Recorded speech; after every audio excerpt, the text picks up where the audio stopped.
Welcome, everybody. I want to just chat briefly about this series. So welcome to our 5th episode of Achieving Amazing Sales Results Through Partner Collaboration Within an Ecosystem. Webinar series will help you to understand why partner-to-partner relationships are important for the success of your business. P2P is becoming more and more important because more companies are adopting the partner ecosystem model.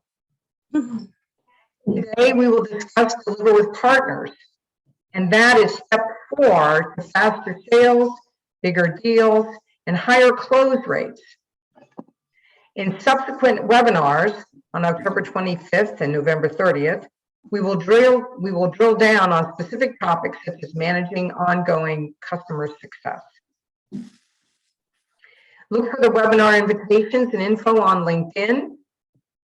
The webinars will be recorded and posted on the P2P Collaboration LinkedIn page. Just a few rules of engagement. Gary already brought those up.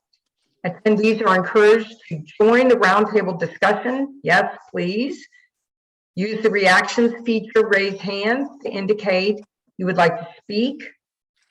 Please mute yourself when not speaking, and chat is also available for questions and comments. We are going to be doing something slightly different today. Claudia Kuzma, who is our guest speaker today, she's got a great presentation that she'll be going through, but please don't hesitate to jump in with any questions that you might have and any discussion items that you might have. So getting on to the panel introductions. I am Dee Dee Haas, and I'm a channel strategist, practitioner, and coach for DLH Services. I have been working in the channel, I hate to say it, since 1985, working for partners and vendors. So I've been doing this for a very, very long time. Gary? Hi, my name is Gary Lamb, and I'm based in the San Francisco Bay Area. I am the solopreneur for Kokua Consulting Group, and I work with Salesforce partners, ISVs, and SI partners in building their brand and messaging to be able to co-sell with Salesforce in an effective way. And Norma calls me the Salesforce Partner Whisperer. Over to you, Norma. Sure. I'm Norma Wattenpaw. I'm the CEO of Phoenix Consulting Group, and we specialize in helping companies create more value from their partner ecosystems and strategic relationships. And I'm delighted to welcome Claudia today, who's had experiences with partner programs and alliances from companies such as Informatica, Grant Thornton, and has been on kind of a 3-year mission at Protiviti to build a world-class partner ecosystem. And in fact, I think she has the proof of that. If we want to go to the next slide, she was the, Protiviti was the winner of the Alliance Excellence Award for Alliance Programs. And first of all, congratulations, Claudia. Thank you. Second, full disclosure, I was on the awards committee. And third, one of the reasons we were very impressed with the program is that it really encouraged innovation among service partners, as well as being a well-constructed, well-thought-through program. And Claudia, we welcome you here, and we're very grateful that you're going to be sharing some of that with us. Thank you, Norma. Yes, it's been a 3-year journey here at Protiviti, but you know, the work is so exciting, it's so dynamic, and we were honored and humbled to really receive that accolade because it was really from a programmatic level, right, which really drives our strategy and our execution. And I think, you know, over the last 3 years, as we built our baseline, you know, through an analytics strategy, we're seeing, you know, very healthy growth rates overall, which is really why, you know, I'm leading this endeavor, is to mature our model and then also make an impact across the firm globally. So very happy to be here, and thank you again for inviting me. So in this age of ecosystem, or decade of ecosystem, as some people call it, how is this changing the role of the partner manager? What new capabilities do we look for? Yeah, quite a bit. And if I can just backtrack a little bit, is that, Protiviti's ecosystem strategy is aligned, as you mentioned earlier, to an overall strategic driver around embedding innovation in our service delivery. And this is very important to the continued success of the program with the support of our firm and our leadership executives from the CEO down. If you think about ecosystems and collaborative alliances, they are key to embracing the next round of innovation, especially in the tech sector, where products, roadmaps are continually evolving. So our Protiviti Global program enables innovation by embracing that collaborative framework that's embedded into each practice discipline. So for example, our managing directors are executive sponsors over our overarching alliances and collaborative relationships. And then they have managers and senior managers that are assigned to help operationalize the relationship into the day-to-day practice work. And the overarching goal is to create offerings that are cross-disciplinary to meet client and market demand. But, I have to also point to, some of the big trends in technology, such as cloud computing, AI, machine learning, SaaS models. All of these have been very disruptive. And embedding these new models, is key to innovation and sustainability. So that's how the partner role has sort of changed, in the age or, the decade of ecosystems. But also, a perfect example that I have today is around the partner management role that's really fueled by collaboration is our Microsoft Azure and SAP offering, where Protiviti was recognized as a finalist in 2021. And, the roles have evolved to enable the collaboration, but also in tune with that, we also needed to adjust our Salesforce systems to reflect the influence of each partner as part of a multi-partner solution. We now have the capability to assign percentages and also to tag multiple partners through the flexibility of the Salesforce platform to an opportunity. So then we can gauge and track our influence revenue that much more better than we did 3 years ago. Salesforce is also a great priority partner to Protiviti, and our team just returned from Dreamforce. And from what I'm hearing, it was a fantastic event. I wish I could have been there myself as well. But the biggest adjustment to partner management and some of our teams is to have to continually think outside the box where there's a larger transformational project. And we do have our deal hub calls. And when we have our alliance teams join those calls, this is where, and myself included, this is where we can discuss the opportunities at hand on a weekly basis. We're now looking to, a key new role of a solution architect that will sit in each solution segment to help orchestrate the ecosystem offerings as well. Just want to remind people, if you could mute your mics. That would be great. Thanks. Yep. Remember to unmute if you have a question. Yeah. Sure. Yeah. Sounds great. Now, I know Gary has up a slide here, and I'm really going to point to this because I think this was a key accelerator that we developed on the Microsoft Power BI application, and it's called our Ecosystem Capability Map. And what it does is it logs all of the ecosystem capabilities, and they're broken down by categories and subsegments. But it provides that real-time insight into what capabilities the ecosystem has to offer.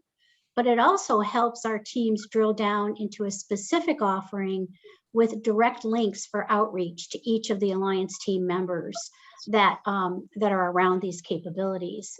And as our ecosystem, grows and matures, this is a key asset that our MDs and our engagement leads can access to enable that cross collaboration and extend or augment current opportunities, as it provides that direct line of sight and short descriptions that lead to a deeper content around the alliance and offerings.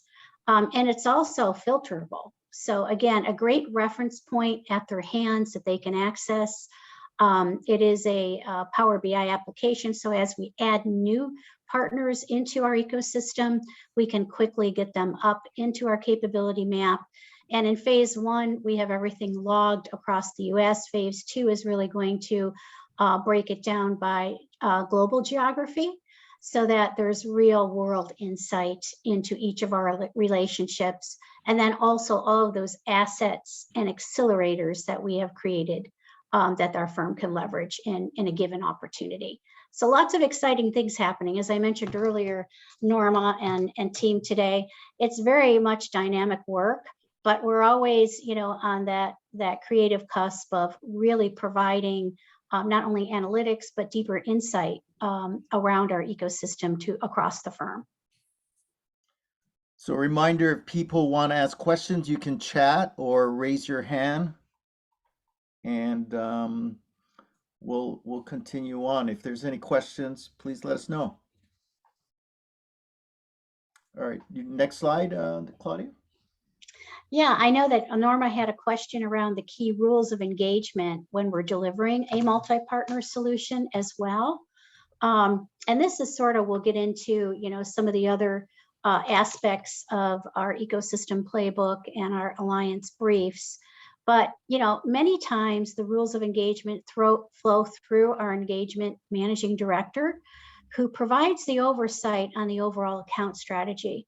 So this community is really key to educate and to socialize on the ecosystem capabilities, because when they have that, top of mind, then as they're, embarking in that strategic account planning, which we do on a yearly and semi-annual basis, we also log all of our ecosystem partners across the account landscape, because as a firm, we want to understand our clients' ecosystems as well, and then map those to some of our priority partner offerings where we can help to advance, in other areas of the organization. Salesforce, for example, that has many different aspects to their platform. We can then start to socialize additional capabilities with our clients.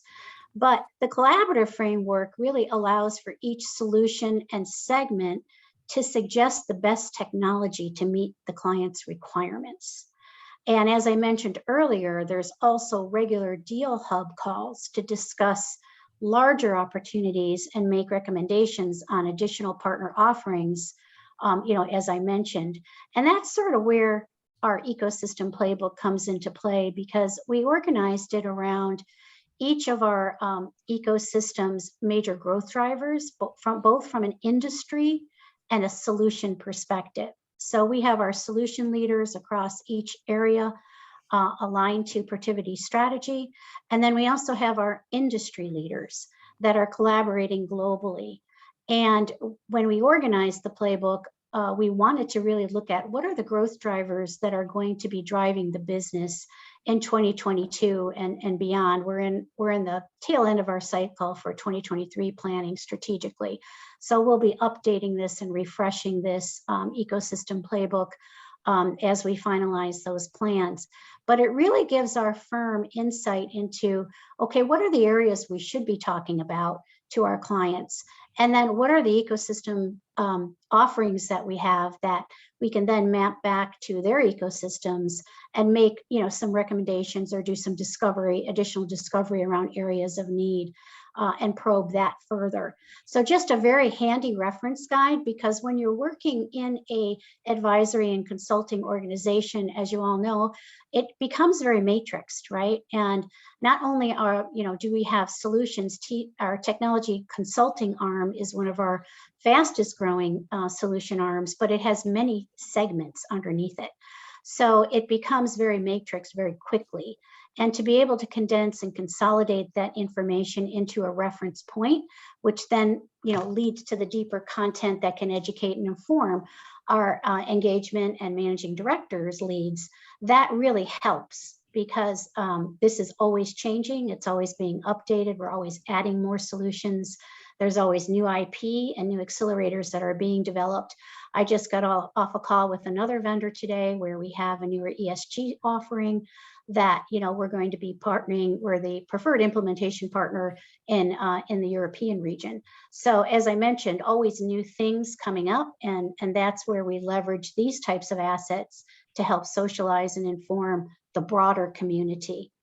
But also, as I mentioned, we are in, from the delivery phase, if there's a point of contact, that becomes very crucial and critical as we are implementing and delivering larger transformational solutions. And, some of the characteristics that we've identified is that we're now, as I mentioned earlier, looking to adopt more of that solution architect role. And that is both from a technology and a business perspective. And it's really to accommodate the solutioning across all of our segments. So there's one point of contact for representation. So not only would that solution architect have the domain knowledge, within a certain area of technology consulting, but also have direct links to industry knowledge, as well as the ecosystem and all the major ecosystem solutions that map into that domain. So we do have, the global alliance MDs today that are very well versed in our partner solutions, and they're brought in to facilitate, the mapping of our overall offerings within that particular solution. But we've also constructed what I think is really a great accelerator, our partner briefs that detail all the pertinent information related to the alliance relationship alongside of those key contacts. And if you'd like to advance the slide, Gary, I think we can show the group a sort of an example of it. So we have what we call our deep dive overviews. And this really gives a snapshot of the alliance. But what I really like about it is it shows, what are the top use cases? What are the industries? And then what segments or solutions does it map to? What questions should you be thinking about to ask, your clients and or prospects? So it goes a little bit more deeply into the overall, collaboration. And then we have we also have a shorter version, and then we have an external version that we can share with our clients so that they have at least some insight into what are some of the capabilities that the technology offers, and then how does Protiviti services map to those areas where we can holistically help them adopt, either a framework, a methodology, or implement, a particular technology. So these are just all really designed for our, engagement and our managing director community and our account teams to leverage in their conversations with clients as well. So I have to chuckle a little bit because I remember calling these things battle cards, which doesn't be the right term for a collaborative relationship. Yes, exactly. But what's nice about it is it does link to other areas, of content that, if someone has a solution that they're solutioning, an opportunity that they're solutioning, then they can easily manipulate these. Another cool thing is that we've embedded, an ecosystem module into our overall strategic account planning, which is also part of our strategic accounts management program. And that module allows our engagement, and I think I referenced this earlier, Norma, our engagement MDs to go in, or engagement leads, and to really map our clients' ecosystems. Who are their preferred, technology vendors in cloud, in various areas. And then we have real world insight, and then, where that particular technology may be, whether it's departmental, whether it's at the enterprise level, and then where there could be potential latent needs. And that really helps to give us some great insight. And then we can also do analytics. Yeah. That's a really important point, Claudia, and I can't emphasize it enough, is that so many times I talk with people about joint account planning, and it's like they've not done that. So they don't know what other partners are in there, what role they play, who's influential, who's not, and where they are in different, they play at a global level, do they play at a departmental level, and they don't have those questions. And it's like, how do you do account planning without knowing what the ecosystem landscape looks like? Exactly. Yeah. And, and once you understand your clients' ecosystems, as I mentioned earlier, who their preferred technology vendors are, you can even map eloquently emerging tech players that augment or complement what they already have. I can't tell you how many times we run into that when we're vetting a new relationship in the, emerging space where, it's not necessarily going to replace, but it's going to augment or complement and really solve a deeper issue that the client is facing. We see a lot of that in the AI and machine learning world today, especially, within anti-money laundering and fraud, et cetera. So it's a great space, but, that is an excellent best practice. And having worked, in the field, in the software world, as well as the services world, over the last, 20 plus years in my career, I really realized that when you want to develop an enterprise strategy and really help clients to transform their business with technology, is you need to have this information so that you can pinpoint and have those discussions with your client, just exploratory to understand what they're doing. And, without that, you're just like shooting in the dark, and, it takes a lot longer. And our goal is to really accelerate the innovation in these accounts and within our overall strategy, as I mentioned at the top of today's panel discussion, is, we're trying to embed innovation in our service delivery. And by partnering, within the technology community, we're always looking at, what are the roadmaps, right? And how are they developing? And then how can we map new or develop new offerings, augment or enhance them to align to those roadmaps. And I have a couple of extra slides as well in the deck, Gary, if you'd like to just advance forward a couple, that would be great in my appendix. First of all, when I took the lead here at Protiviti globally managing the ecosystem program, I really wanted to talk, about to our leadership as well as to the community that I work with is, what are our guiding principles, right? This is our North Star. This is really where, we align ourselves overall to the ecosystem strategy to our firm strategy. And our objective is really to be the alliance of choice to our valued third-party alliances and relationships, and deliver what I think is key. The key word here is relevant solutions that enable our clients to solve their challenges in a meaningful way. And what I mean by meaningful is, as a consultancy and SI and advisory firm, we look to elevate our status to a trusted advisor. And when we can bring those solutions that are relevant and that solve that challenge in a meaningful way, then we're helping to elevate our overall relationship, not only with our client, but also with our partners. And we put our clients at the center. So it looks like there is a question from Sumita. Thank you, Sumita. How many persons do you have in your alliance teams? That's a great one.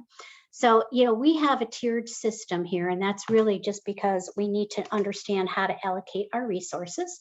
So sometimes we, as we vet and onboard a new partner, we'll put them in our emerging tier because we still have work to do in terms of incubating them, laying their foundation, and the enablement strategy. So at the very core, we'll have a managing director as the executive sponsor.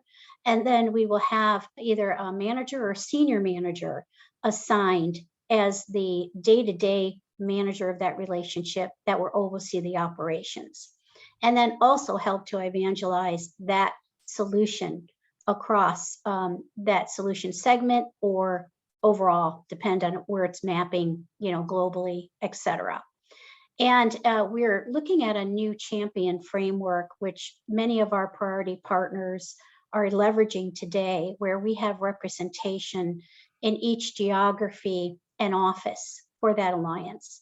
And it's a very light commitment. It's a commitment where that person will say, yes, I want to be the champion for this office. I'm committed to, product updates from that vendor. I'm committed to being able to have at least one client where it has adopted this solution, and that I'm well-versed in how to demo the solution. And then, it sort of broadens the footprint of that particular relationship's capabilities. And we've seen great progress with a current pilot with two of our partners, Audit Board, which is in the audit space, and then also OneTrust, which is in the security and privacy space. So we're sort of adopting that as a standardized approach, and then also mapping that to the career path of those folks that are raising their hands, whether they're, a senior consultant, we have consultant ones, consultant twos, and really putting them on a path to greater certifications and building their skill and knowledge base. So really guiding them on their careers to those alliances that they really want to build additional skills in. And we always look at that when we are vetting a new relationship and ensuring that is it going to provide great skills for our people, right, that are marketable, that are in demand, where they're going to be able to grow their careers and then also try to do new things, right? Nobody wants to be caught in the same rut of doing the same thing over and over again. So this allows them to learn more and do more. And at the same time, build a great knowledge base through our partner solutions. But if we'd like to go to the next slide, I think, the rest of this is pretty self-explanatory. We do have over 75 relationships globally, but many of them are not focused today. So when we reference 75, those are more of our focused areas, right, across the firm globally. But I did want to touch on this today as well, because when I think of, thank you, Samita, for the feedback. Happy to share, our best practices as well.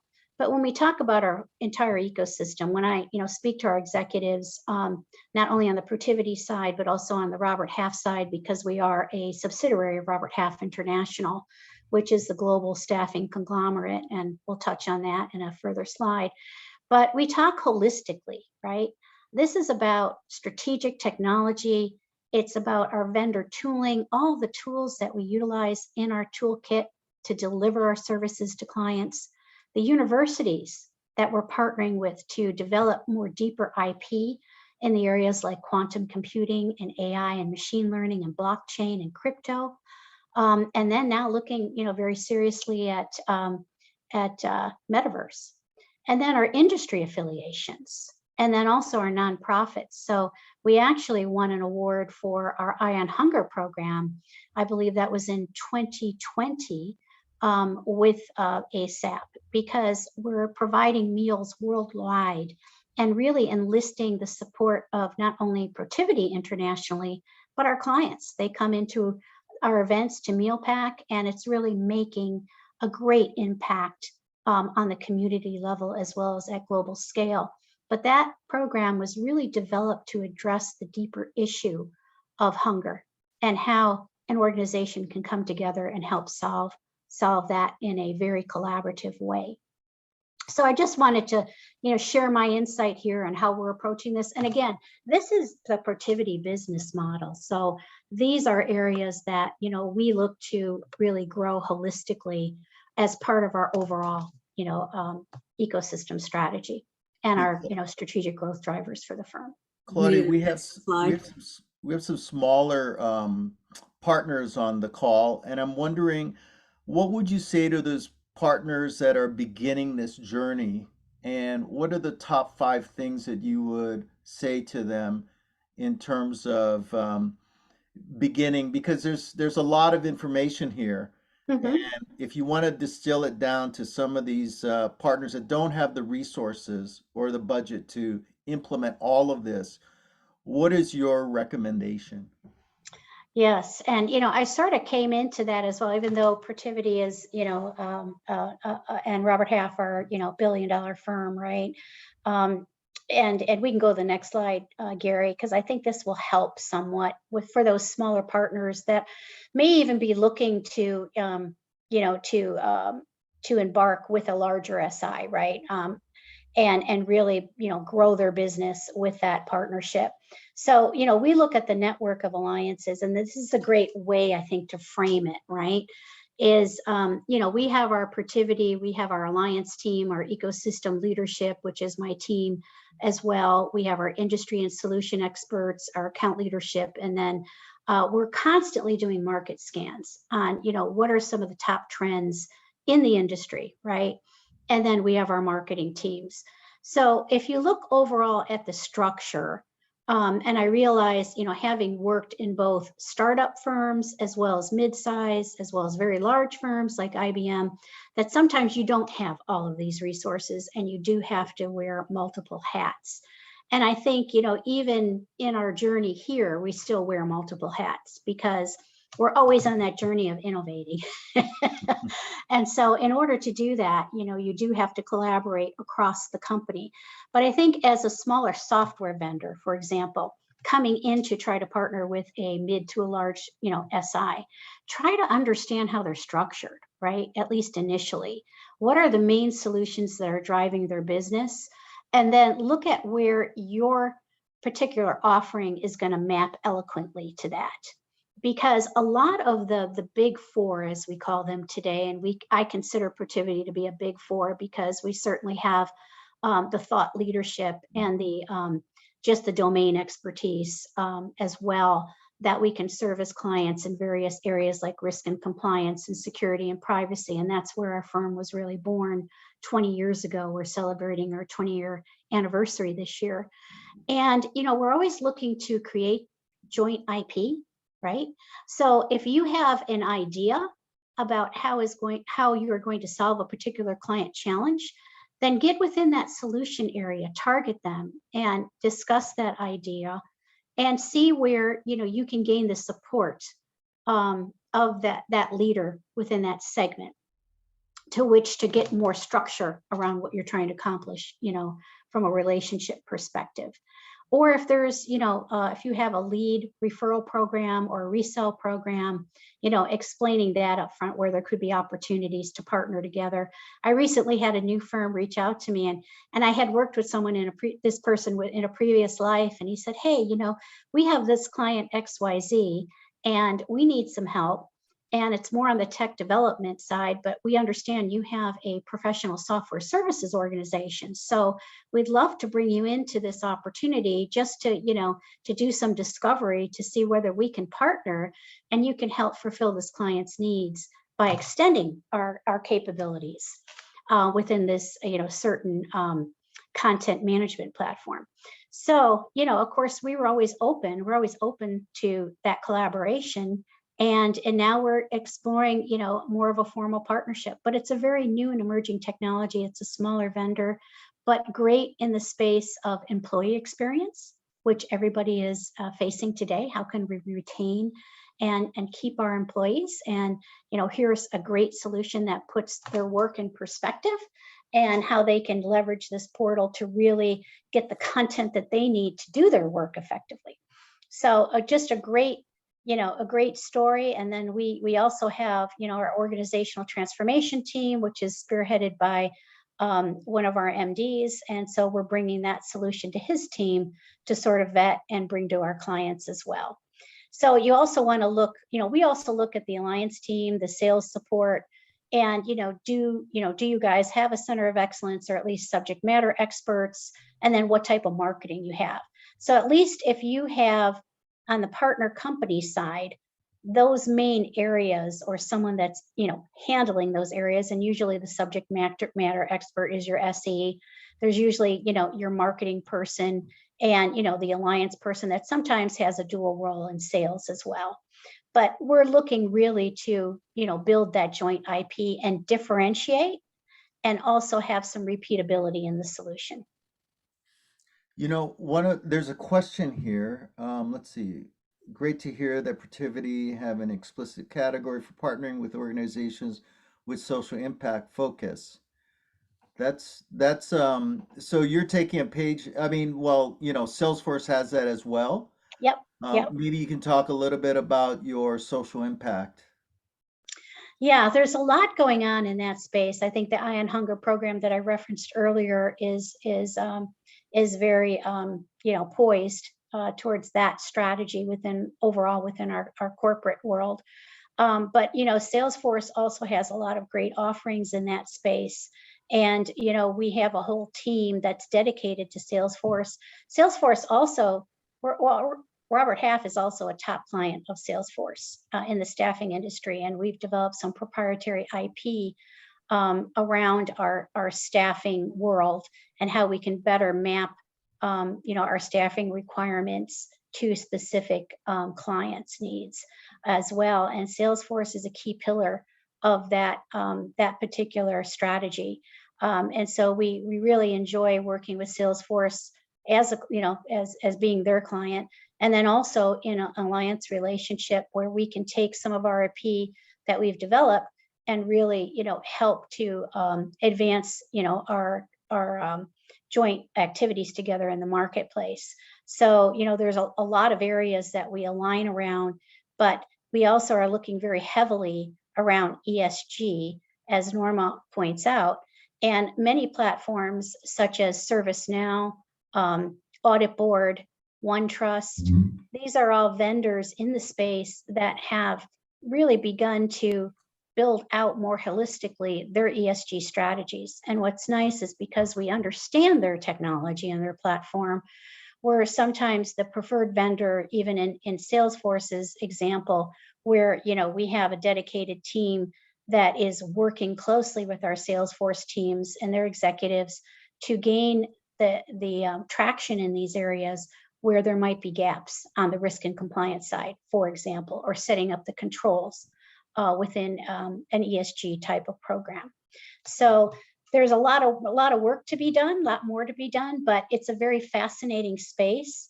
And we started about 2 years ago, really thinking through what our offerings were going to be targeted to, what were the main priority partners that we were going to focus on, as I mentioned some of them earlier, and then how we were going to build out more deeper solutions that would address our clients' challenges, from reporting to being carbon neutral to all the various aspects. Microsoft has done a lot of work in the space as well. Right. Hey, Claudia, I'm going to go back to that small company that approached you and you accepted them into the partnership. What do you look for in a small company, and how do you decide outside of the technology that you're going to partner with them? I look at three fairly big dimensions, right? Because whether they're large, medium-sized, or small, the key areas that I'm looking for is, do they align organizationally to an offering that we are either developing or enhancing? Are they filling a gap that we don't have today within our portfolio? Secondly, do they align somewhat strategically, meaning to the overall offering, right? By filling this gap, we're going to have a more fuller offering that then we can bring to our clients. But I think most importantly is culturally. Do they align to our core values of integrity, innovation, and inclusion? Meaning, when we have a working relationship with that partner, is it going to be transparent? Are they going to be easy to work with? And, is it going to be a two-way street? And we do understand that in the beginning of a relationship, we have to lay the groundwork and the foundation. And many times it's Protiviti bringing a new vendor into client situations so that we can do a pilot, so we can do those proof of values and have a successful outcome. And then, but we do expect at some point that it becomes a two-way street and we're being pulled in, bi-directionally from the partner as well as Protiviti looking for new opportunities. But we understand in the beginning, sometimes we have to prove the value and do a couple of pilots before that can go, full steam ahead. And we're willing to invest and work, towards that success. And that's where I come into, I've developed a scorecard for new partnerships where we're monitoring them the first 6 months and then 12 months to 18 months to ensure they're getting the proper support that they need in order to be successful. And if they're not, then what can we do to elevate them, to re-socialize, et cetera. And we're realizing it takes a good year, to get a partner off the ground. Within our vetting strategy, we do ask our managing directors who's going to sponsor the relationship to sort of lay out the pipeline goals and plans, and what segment of our client that this is going to map to of our client base as well. So we do a light business case before we onboard a new relationship, and every new relationship is presented to our CEO our executive vice president of global solutions, and our QRM global leader, so that they have direct line of sight into every new relationship coming into the firm, and it has their approval as well. And that's hugely important, because you need that in order to be successful overall in your strategy. Yeah, so it sounds like you have top-down Correct. sponsorship from your executives. What would you say to partners out there on the call that don't have that type of sponsorship, or they don't want to wait a year? Yeah, and sometimes, and that's not the norm, right? It's not the norm for a year. It just depends on where we're at in developing that offering too, as well. So ESG is a great example. We started that 2 years ago.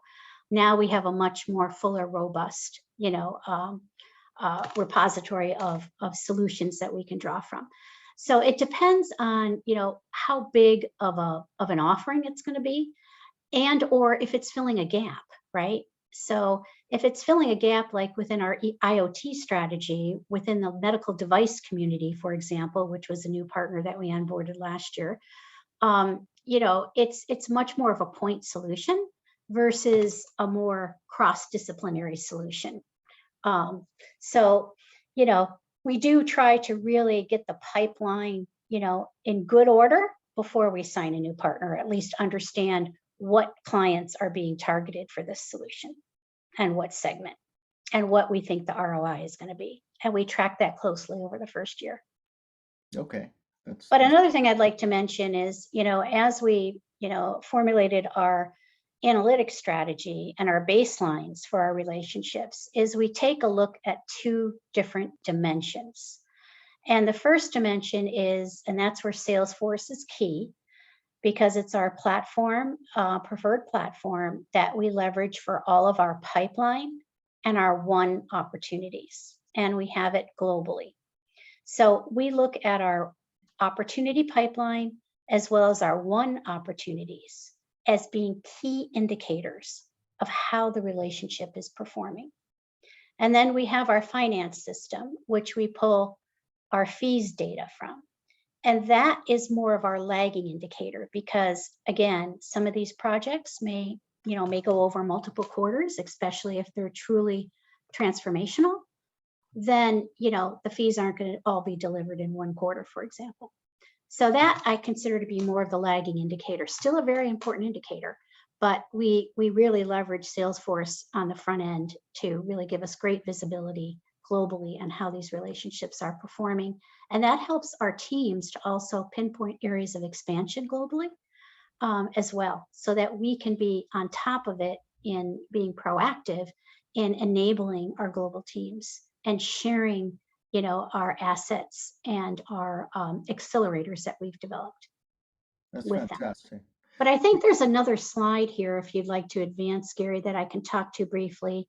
Okay. And it may help with some of the smaller firms that might be down a bit or up I one. think It was really the Robert Half one that talked about our solutions. There we go. Yeah. So as I mentioned earlier, Protiviti is a wholly owned subsidiary of Robert Half, and roughly about $7 billion in human resource staffing and consulting. But it gives us, access to 10 different specialized staffing divisions, to create, customized teams of experts. And so that was really, what drew me to Protiviti, is because we had this unique business model where we had access to human capital that was very flexible, especially in the technology sector. And so we're often collaborating with Robert Half on what are the new and emerging skills and across our priority partner relationships that we need to ensure that they're getting certified in as well, so that we can leverage them holistically in the delivery of services to our clients. But it's a very flexible business model. But as you can see on the right-hand side, and this is where I pointed to many of the smaller firms, to make sure you take a look at how the advisory consulting SI firm is structured. Because as you can see here, there's a lot of different solutions that we cater to from an industry perspective, as well as from our own domain expertise. So, we have our technology consulting, which is one of the fastest growing arms, our internal audit and financial advisory, which our financial services arm is leading the way in terms of industry. We just adopted a new digital transformation leader globally and doing some great work in the Adobe space. And on the creative side, because again, we partner with Robert Half, who has a whole creative division as well. And then our business performance improvement, which is more geared towards accountants and the financial accounting areas of organizations. And then our risk and compliance, which is really where our firm was born in that space, as well as security and privacy. And that's security and privacy is part of our overall technology consulting. But as you can see, we also have our industry and we have our managed solutions. So we have both managed business solutions and managed technology solutions. And this is where we're starting to see a big shift in the industry, where more organizations are enlisting help on the managed solution side. Well, they'll have an SI come in and help them develop the strategy, the roadmap, and then implement, but then they need some help in managing and administering that for the business. Because we all know that IT arms are always stretched and stretched very thin. Mm-hmm. So that's where our managed solutions arm is really growing by leaps and bounds as well. And I wanted to, just highlight this because if you can understand how the firm is structured, and this is in our ecosystem external program guide. So we have this published on our website where, firms that are coming in, whether they're clients, prospects, or potential partners, can sort of see how we're structured. And then, what is our ecosystem about? How do we approach our ecosystem? And it will really give you some great insights because when you do pick up the phone or, make that outreach, whether it be via LinkedIn or, email, then you can talk a little bit about where your solution may fit initially. And then what is the value, what could be the potential value prop to Protiviti as well as the client? Because that's what we look to establish first and foremost. Right. And, I hope this helps a little bit, some of the smaller firms. I know it's high level, but at the same time, if I were in your shoes and having to approach a firm like Protiviti, that's what I would be thinking through prior to picking up the phone or doing an outreach via LinkedIn or email. Right, great. We're coming pretty close to the end of this webinar. Just want to open up to people if they have any questions. Either unmute yourself and just ask a question or put it in the chat. Any questions? Well, I have a question, Gary. Yeah. Hey, I'm Unita. Thank you so much, Claudia, for all the presentation. It's very useful. So, you've been talking about how the partner journey and everything. I was wondering if you can talk a bit about, your experience with partners that seems like, I always say it takes two to tango in partnership. What about if they're very reluctant, right? But you still want to help them like we always do, like lunch and learn, right? And demo, and then, and try to do account mapping. And then what are the things that you've been doing that have been successful to kind of revive that partnership? Thank you. Yeah, a couple of things, first of all, we like to lead with thought leadership. So whenever we can develop a thought leadership piece with a partner, and, we still have to remain somewhat agnostic, right? Because, we have to be neutral to our clients, yet we're going to do our best to map the best technology solution to their needs, right? Because then they'll come back to us. And interesting enough, Unita, we've done some analyzation of our data, and the data really tells a story because where we find we may start with a 50 or 100K project. Over time, usually by the 9th or 10th project, we're up to a 500K mark. And then over a period of time, we're delivering over $1 million in services related to that technology to our clients, which is raising our status in terms of being that trusted advisor. So anytime we can lead with a unique thought leadership piece where we're showing our clients the value and how we're delivering value to clients, that I think is very important.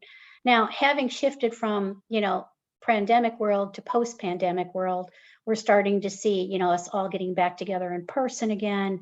We shifted from a lot of virtual events to in-person events, or at least trying to get a good blend of that, right? So we do have some FaceTime with our clients and prospects.